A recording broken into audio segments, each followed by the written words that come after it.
안녕하세요. 현대참선운의 노천입니다. 앞의 코너에서는 업이란 무엇인가를 다루었는데 지금의 이 코너는 주제 자체를 테마를 습이란 무엇인가로 한번 잡고 여러분과 만나는 시간을 가져볼까 합니다. 원래는 업습이 뗄래야 뗄 수 없는 바늘과 실과 같은 존재입니다. 왜 우리말에 업습이 두텁다, 그리고 업습에 찌들려 버렸다 이렇게 표현하잖아요. 이때 찌들려 버렸다라는 게 습 때문에 그래요. 즉 습은 업이란 무엇인가에서 업의 정의를 사람의 가짜 마음을 업이라고 정의 내려놓았는데 습도 마찬가지로 습은 몸의 영역이에요. 즉 사람의 세포 자체를 습이다 이렇게 표현하는 거예요. 아주 쉬워야 됩니다. 어떤 경우라도 돈은 혹은 명상은 쉽고 은혜롭고 체험 자체를 경험할 수 있는 조건, 이것이 가장 손쉬운 방법이므로 여러분들이 절대로 어렵게 생각하지 마십시오. 마음자리도 보는 것이 아니라 느끼고 자각하는 자체가 보고 듣고 말하고 느끼며 결과로 알아온 모든 것과 합이라는 과정이므로 여러분들이 습은 뭐다? 즉 습은 몸이다. 몸인데 습은 세포 그 자체다. 이렇게 정리하면 됩니다.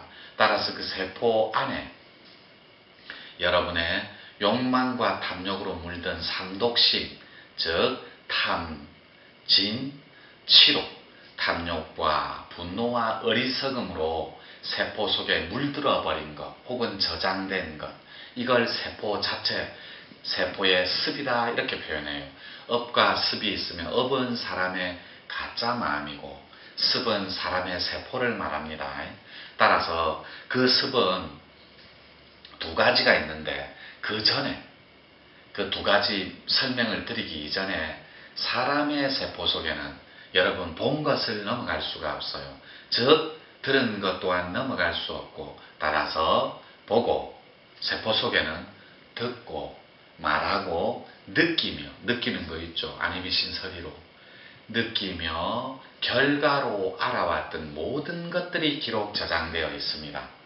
따라서 업에 놓이는 그 가짜 마음이 여러분 몸과 마음을 통째로 유린함과 동시에 찌들려버린 세포의 습이라는 건 습관화된 버릇 줄임말입니다.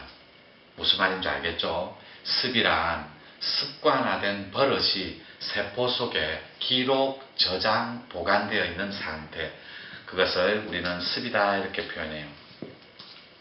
따라서 습은 습관화된 자기가 있어요. 습관화된 자기, 이걸 1번이라고 보면 습에 놓이는 조건은, 2번이 유전적 요인이에요. 이걸 대물림이라고 합니다. 습도 대물림됩니다. 따라서 몸도 유전적 요인에 의해서 환경적인 조건과 만나 여러분 마음자리를 만들듯이 습이라는 것도 유전적으로 대물림되는 거예요. 조상습까지. 그리고 그 습은 현재의식과 무의식의 뿌리를 받고 있는데, 즉 습은 두 가지가 있다고 그랬잖아요. 현재의식의 뿌리를 둔 표면의식이 있고 표면의식. 표면의식은 겉표면, 겉표면 이렇게 표현하듯이 현재의식의 뿌리를 둔 현재의식에, 그걸 표면의식에, 그걸 우리는 자기습이라고 그래요. 이해가 되죠? 이건 굉장히 쉬워요. 현재의식의 뿌리를 받고 있는 그걸 자기습이라고 하는데, 자기습은 표면의식이고, 아시겠죠? 그리고 무의식 속에 무의식, 이 경상도 발음이 독특해서 이 표현을 무의식이 있죠. 무의식은 의식하지 않는 가운데 일어나는 일체의 모든 것입니다. 그 무의식의 뿌리를 받고 있는 건 조상습이라 그래요. 자기습 반대되는 개념. 이걸 잠재의식이라 그래요. 무의식의 뿌리 받고 있는 잠재의식의 영역, 이걸 조상습이라 그래요. 습은 두 가지가 있어요.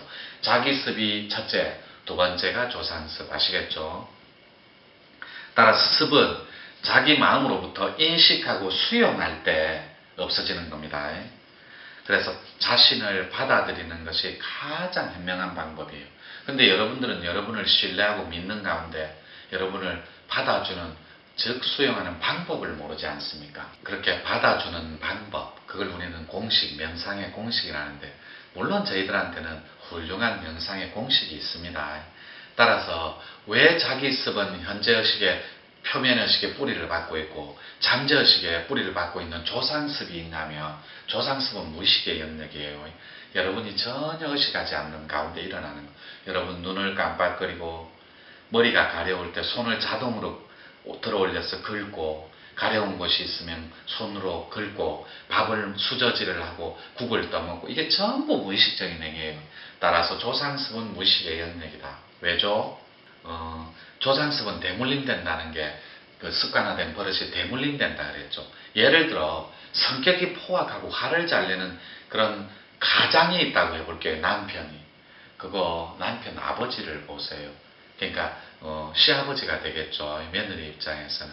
그걸 살펴보면 유전적 요인이 그대로 대물림돼서 성정도 급하고 성격도 포악하고 아주 폭력적이고 폭언 자체를 막 갖다 퍼붓고 막 싸대고 하는 것 일체가 시아버지를 닮아서 그래요. 그래서 조상습이 그대로 대물림된다라고 표현한 게 그런 거예요. 사실 습은 무섭고 치명적일 수 있어요. 신경질적이고 그런 사람은 조금만 건드려도 폭발을 내버려요. 왜죠? 자기의 열등한 가장 취약한 부분을 톡 건드려서 그래요.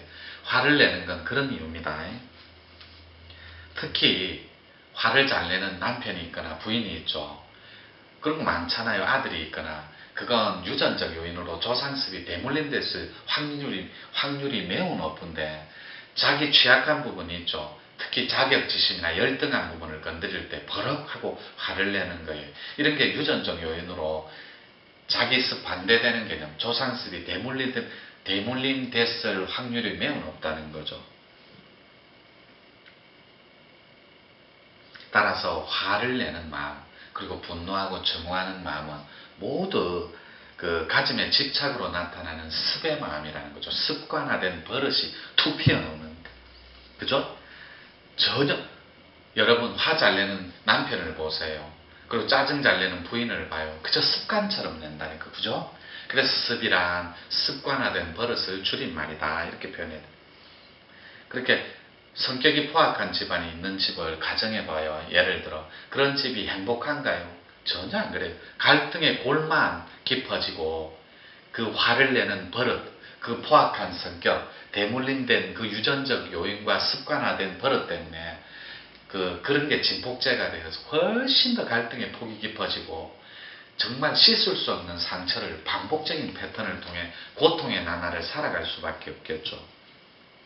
그래서 화를 내고 증오하고 분노하고 과음 지르고 억압하고 상처 주고 이런 게 전부 습입니다. 그래서 습은 이렇게 대물림되는 그런 버릇이 있는데, 화를 내는 자기를 인식하는 가운데 또 자신의 자아의 변화를 통해 이렇게 살면 안 되겠다고 인지하고 인식하고 잘못됐음을 수용하는 가운데 철저하게 회개하고 참여하면 여러분은 달라질 수 있다는 거죠. 그러나 쉽지는 않아요. 그래서 명상 수련을 하고 종교에 기여하고 그러는 거예요.